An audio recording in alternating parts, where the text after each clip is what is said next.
नमस्कार, मैं मोर्जुम लोई फिर से आप सभी का स्वागत करती हूँ। आज का विषय है भाषा। ये चतुर्थ सत्र के पाठ्यक्रम में शामिल है। तो चलिए जानते हैं भाषा और उसकी परिभाषा। भाषा शब्द संस्कृत की भाष धातु से बना है, जिसका अर्थ है बोलना या कहना, अर्थात भाषा वो है जिसे बोला जाए। प्लेटो ने विचार और भाषा के संबंध में लिखते हुए कहा है कि विचार और भाषा में थोड़ा ही अंतर है। विचार आत्मा की मूक या अध्वन्यात्मक बातचीत है, पर वही जब ध्वन्यात्मक होकर होठों पर प्रकट होती है तो उसे भाषा की संज्ञा दी जाती है। स्वीट के अनुसार ध्वन्यात्मक शब्दों द्वारा विचारों को प्रकट करना ही भाषा है। बेंड्रे कहते हैं, भाषा एक तरह का संकेत है। संकेत से आशय उन प्रतीकों से है जिनके द्वारा मानव अपने विचार दूसरों पर प्रकट करता है। ये प्रतीक कई प्रकार के हो सकते हैं, जैसे नेत्रग्राह्य, कर्णग्राह्य और स्पर्शग्राह्य। वस्तुतः भाषा की दृष्टि से कर्णग्राह्य प्रतीक ही सर्वश्रेष्ठ है। श्रुतवा मानते हैं कि भाषा उन वाचिक प्रतीकों की या दृश्यिक व्यवस्था है जिसके द्वारा एक समाज विशेष के सदस्य परस्पर व्यवहार और क्रिया प्रतिक्रिया में संलग्न होते हैं। Language is a system of arbitrary vocal symbols by means of which members of social group cooperate and interact. Block तथा ट्रैगर के अनुसार भाषा यादृच्छिक ध्वनि प्रतीकों की वो व्यवस्था है जिसके सहारे सामाजिक समुदाय परस्पर सहयोग करता रहता है। Language is articulated limited sound organised for the purpose of expression. भारतीय विद्वान श्री कामता प्रसाद गुरु कहते हैं, भाषा वो साधन है जिसके द्वारा मनुष्य अपने विचार दूसरों पर भली भांति प्रकट कर सकता है और दूसरों के विचार आप स्पष्ट रूप से समझ सकते हैं।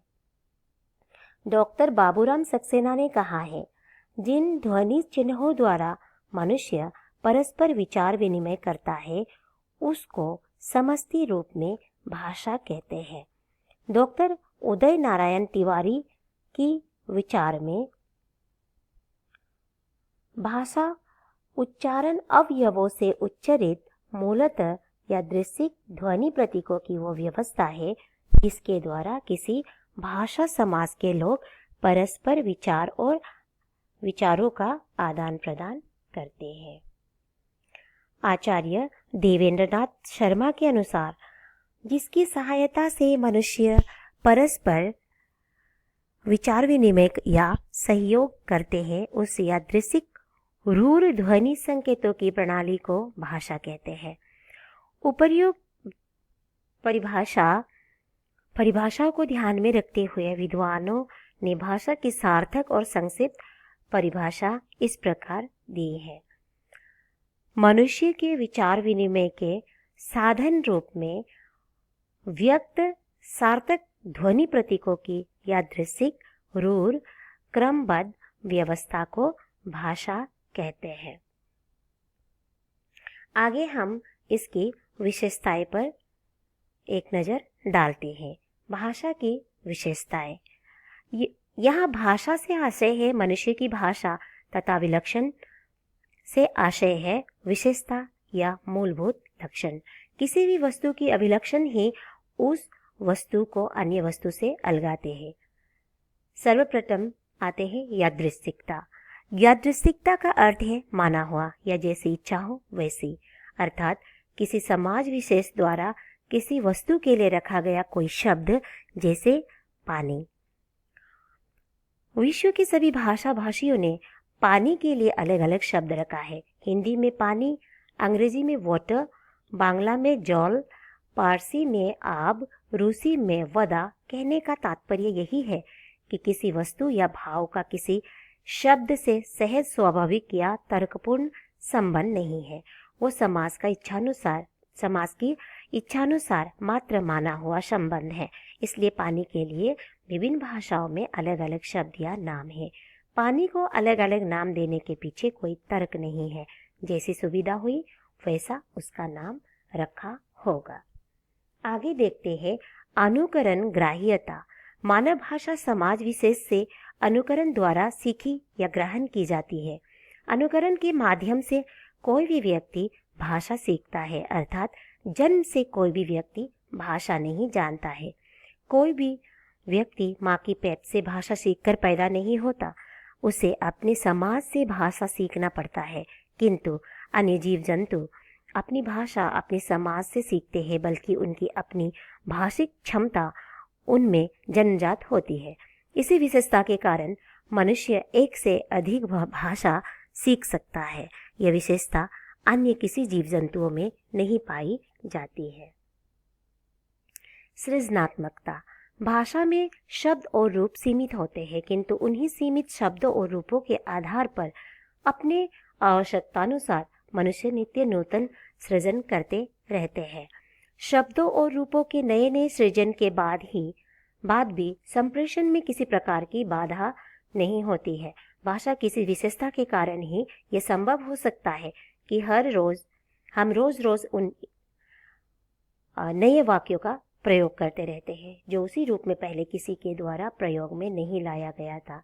जैसे मैं, वह, तुम, बुलवाना। इन 4 शब्दों से बहुत सारे वाक्यों का सृजन कर सकते हैं। जैसे मैंने उसे तुमसे बुलवाया, मैंने तुम्हें उससे बुलवाया, उसने मुझे तुमसे बुलवाया, उसने तुम्हें मुझसे बुलवाया आदि। किंतु अन्य जीव जंतु अपनी भाषा में इस प्रकार के सृजन नहीं कर सकते हैं। परिवर्तनशीलता। परिवर्तनशीलता भी मानव भाषा को अन्य जीवों की भाषाओं से अलग करती है। मानवेतर जीवों की भाषा परिवर्तनशील नहीं होती। उदाहरण के लिए गाय या बैल आदि कई पीढ़ियों से एक ही भाषा का प्रयोग करते आ रहे हैं। कुत्ते भी पीढ़ी दर पीढ़ी एक ही प्रकार की भाषा का प्रयोग करते आ रहे हैं। मनुष्य की भाषा के सभी तत्वों में से कोई भी अपरिवर्तित नहीं है। जैसे असुर शब्द पहले देवता के लिए प्रयुक्त होता था, आज राक्षस के लिए होता है।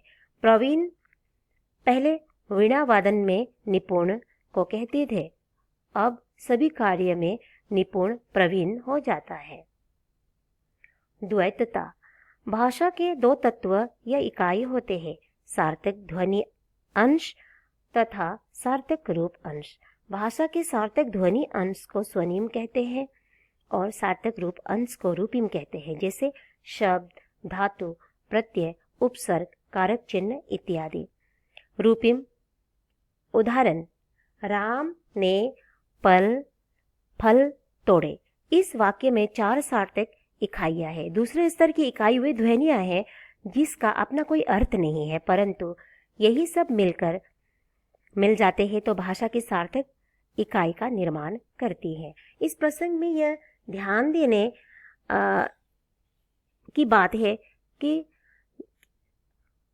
ये ध्वनियां अपने अपने में निरर्थक होते हुए भी अर्थभेदक होती है। उदाहरण के लिए ख ग को ही लीजिए।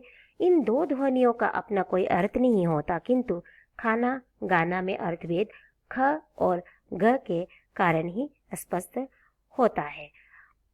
इस तरह क और घ ध्वनियां अर्थभेदक है। अतः मानव भाषा में द्वैतता भी एक महत्वपूर्ण विशेषता है। एक और उदाहरण देखिए, राम, र, आ, म, अ, न, ये, ने। इस प्रकार अंतरंता मानव भाषा की एक महत्वपूर्ण विशेषता है, जिसके कारण मनुष्य वर्तमान के साथ साथ भविष्य और भूत की सूचना भी देती है, जो अन्य मानवेतर जीवों की भाषा में नहीं मिलती है। मानवेतर जीवों की भाषा में केवल वर्तमान की सूचना देने की क्षमता है। इस तरह मानव भाषा कालांतरण कर सकती है। विविक्तता भी केवल मानव भाषा की ही विशेषता है। मानव भाषा कई इकाइयों में विभाजित होते हैं। उदाहरण के लिए वाक्य की रचना एक से अधिक शब्दों से होता है और शब्द की रचना एक से अधिक ध्वनियों से होता है। यह मानव भाषा की विशेषता है। जिसके कारण संप्रेषण में अस्पष्टता आती है। जैसे राम आ रहा है, यहाँ कई शब्द मिलकर एक वाक्य बना है तथा कई ध्वनियों से एक शब्द। प्रेषण और ग्रहण में परिवर्तनीयता।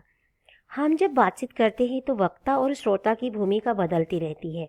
वक्ता जब बोलती है तो श्रोता सुनता है, वक्ता श्रोता बनकर सुनता है। जब श्रोता प्रतिक्रिया व्यक्त करता है तब वो वक्ता बन जाता है। तब पहले की जो श्रोता है वक्ता है, वो श्रोता बनकर सुनता है। इसी प्रकार वक्ता श्रोता की भूमिकाएं बदलती रहती है। यही है क्रम परिवर्तन या प्रेषण और ग्रहण में परिवर्तनीयता।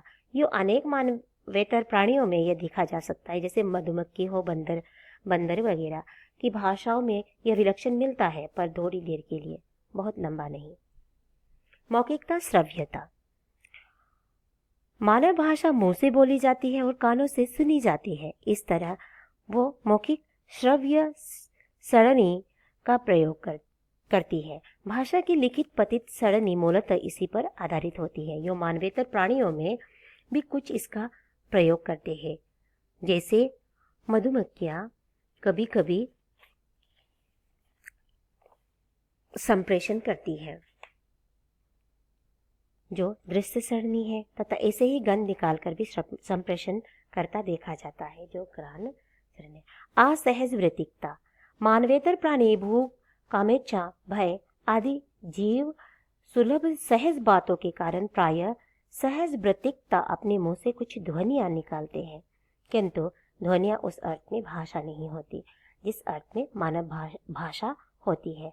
मानव भाषा मूलतः असहज वृत्तिक होती है। जीवन की सहजात वृत्तियों से उसका संबंध नहीं होता। इसी प्रकार 10 अभिलक्षण मिलकर मानव भाषा को मानवेतर भाषा से अलगाते हैं। धन्यवाद।